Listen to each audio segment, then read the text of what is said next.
어서오세요. 괴담 들려주는 낚시꾼 괴담록 괴담집사입니다.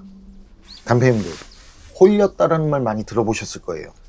내가 뭐에 홀렸었지 하면서, 저게 뭐에 홀렸나 하면서, 아니면 뭐에 홀리지 않고서야 이런 것들.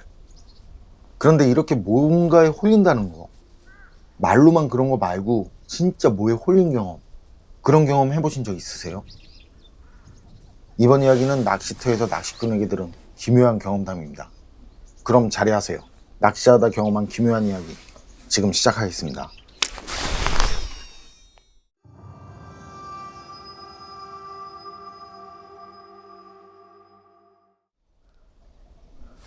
자, 그럼 이야기를 어디서부터 시작해야 할까?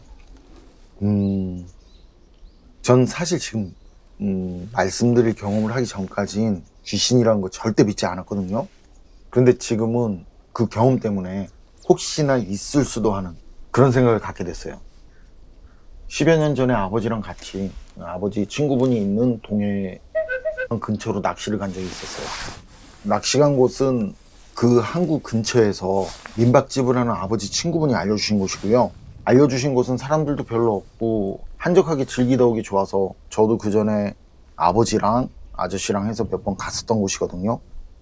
거긴 알려지지 않은 곳인 만큼 사람들이 다니지 않으니까 길도 없고 그래서 차로 가긴 좀 힘들고요. 아버지 친구인 아저씨 댁에서 시작해서 한 30분 정도? 그쯤 걸어가면은 절벽 낚시를 하기 좋은 곳이 나오는데요. 그날도 아버지랑 아저씨랑 저랑 해서 셋이 거기로 밤낚시를 하러 간 거죠. 도착해서 이것저것 준비하다 보니까 바람이 갑자기 강풍으로 바뀌는 거예요. 그리고 먼 바다를 보니까 파도가 높아지는 것까지 보일 정도고. 그러니까 아버지도 아저씨도 이거 도저히 안 되겠다고 두 분이 그냥 그날은 일찍 들어가자고 그러세요. 그래서 다시 짐 챙겨서 아저씨가 먼저 앞장서고 그 다음 아버지가 그리고 그 뒤를 제가 따라갔단 말이죠. 거기서부터 아저씨 댁까지 가는 루트가요. 따로 만든 길은 없지만 그렇다고 험하지도 않거든요. 절벽에서 잔디처럼 이렇게 낮은 풀들이 있는 곳을 조금 걷다 보면 사람 키 높이만한 갈대인지 뭔지는 알 수 없지만 그런 풀들이 있고요. 거기서 나오면 다시 잔디처럼 낮은 풀들로 된 곳이 나오는데 그 길로 쭉 걸어가면 됐거든요. 그리고 거긴 아버지가 전부터 자주 다녔던 곳이라 지리에 훤한 곳이고. 그날 제가 절벽에서 나오다가 다리를 살짝 삐끗했어요. 그래서 걸음이 느려서 아버지가 저 챙기느라 아버지랑 저랑 늦게 걸어갔고 아저씨랑 거리가 좀 벌어졌어요. 앞서 말씀드린 것처럼 아버지도 거긴 훤히 다 아시는 곳이니까 뭐 제가 다쳐서 천천히 가겠다고 따로 아저씨한테 말할 것도 없었고 그냥 아버지는 제 앞에서 천천히 가신 거예요 이제. 그리고 저는 그런 아버지 뒤를 또 말없이 천천히 따라가고. 그런데 조금 가다 보니까요 바람이 앞쪽에서 불어와요. 바다 쪽에서 불면 뒤쪽에서 불어야 하잖아요. 근데 앞쪽에서 불어오더라고요. 바람 방향이 바뀐 건가 싶은 그때 철썩철썩하는, 그러니까 파도가 절벽에 부딪히는 것 같은 그런 소리가 희미하게 들리는 거예요. 그래서 아버지한테 지금 무슨 소리 듣지 못하셨냐고, 파도가 절벽에 부딪히는 소리 같은데 듣지 못하셨냐니까 금방이라도 비가 올 것 같으니까 서두르자면서 그냥 앞으로 걸어가시는 거예요.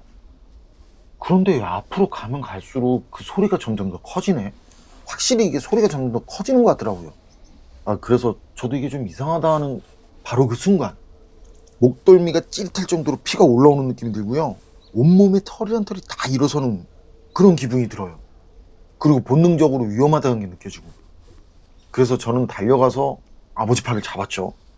그리고 아버지도 저도 바로 얼굴이 파랗게 질려서는 진짜 더도 덜도 말고 딱 한 걸음만 더 갔으면 낭떠러지.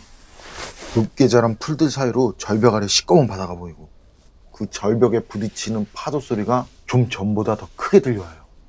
아버지도 그제야 정신이 드셨는지 이게 무슨 상황이냐면서 아버지랑 저는 거기서 서둘러서 내려갔고요. 내려가면서 아버지가 하시는 말씀이 앞에 아저씨가 가길래 아버지도 천천히 따라갔던 거라고. 그리고 10여 분 정도 가다 보니까 아저씨가 오는 게 보여요. 그래서 아저씨 만나서 같이 내려갔고, 내려가면서 아버지랑 제가 있었던 일을 얘기하니까 아저씨가 좀 서두르자고 그러세요. 그리고 다 내려와서 아저씨 댁에 들어가서 씻고 아저씨가 한상 차려내시고 한잔 하시면서 그러세요. 몇 달 전 그 근처에 무용고 무덤이 있어서 이장을 했는데 그 뒤로 거기서 아저씨도 이상한 걸 가끔 봤다고. 분명 사람 같은데 풀 사이를 지나갈 때도 풀이 흔들리지 않고 풀을 밟는 소리도 나지 않더라고. 그래서 한동안 혼자 밤낚시를 가지 않다가 아버지랑 제가 와서 여럿인데 뭔 일 있겠나 싶어 갔던 거라고. 그때도 아저씨가 먼저 다 내려와서 기다리는데 암만 기다려도 아버지랑 제가 오지 않으니까 그래서 혹시나 하고 다시 올라온 거라고. 그리고 아닌 게 아니라 아버지랑 제가 있었던 일을 얘기하니까 귀신은 귀신 얘기하면 붙는다는 말 있지 않냐면서 그래서 조용히 서둘러서 내려가자고 했던 거라고. 그런 말을 하시더라고요. 아버지도 아저씨 말을 듣고는 하시는 말씀이 앞에 가는 사람이 분명 아저씨처럼 보였다고.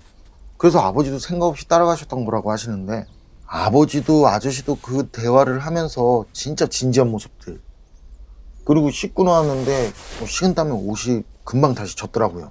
그 셋 다. 그리고 그 뒤로도 돌아와서 아버지가 아저씨랑 통화하면서 물어보셨는데 아저씨는 그날 이후부터는 그쪽으로는 낮에도 가지 않는다고 하시더래요.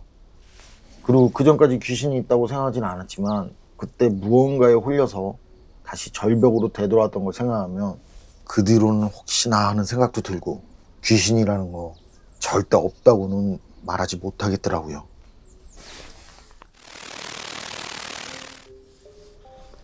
낚시꾼 애기들은 낚시터기 담은 여기까지인데요.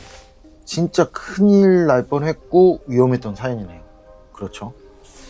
앞에서 친구가 가길래 따라갔더니 절벽이었다라.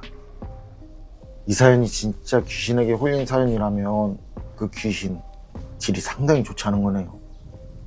이 사연도 역시나 저승사자가 문제라는 거. 그런데 말이죠, 이런 경우 정말 저승사자가 어떤 이유에서든 데려가지 못한 영가, 그러니까 그게 진짜 사람이 죽어서 된 귀신일까 싶어요. 제 생각엔 그게 사람 모습을 한 사람이 죽어서 된 영가가 아닐 수도 있겠다 싶은 생각이 드는데 여러분 생각은 어떠세요? 판단은 여러분께 맡기겠습니다. 괴담록 오늘 이야기는 여기까지입니다. 그럼 전 다음에 또 다른 사연으로 찾아뵙겠습니다. 늘 건강하시고 평온하세요. 함께 해주셔서 고맙습니다.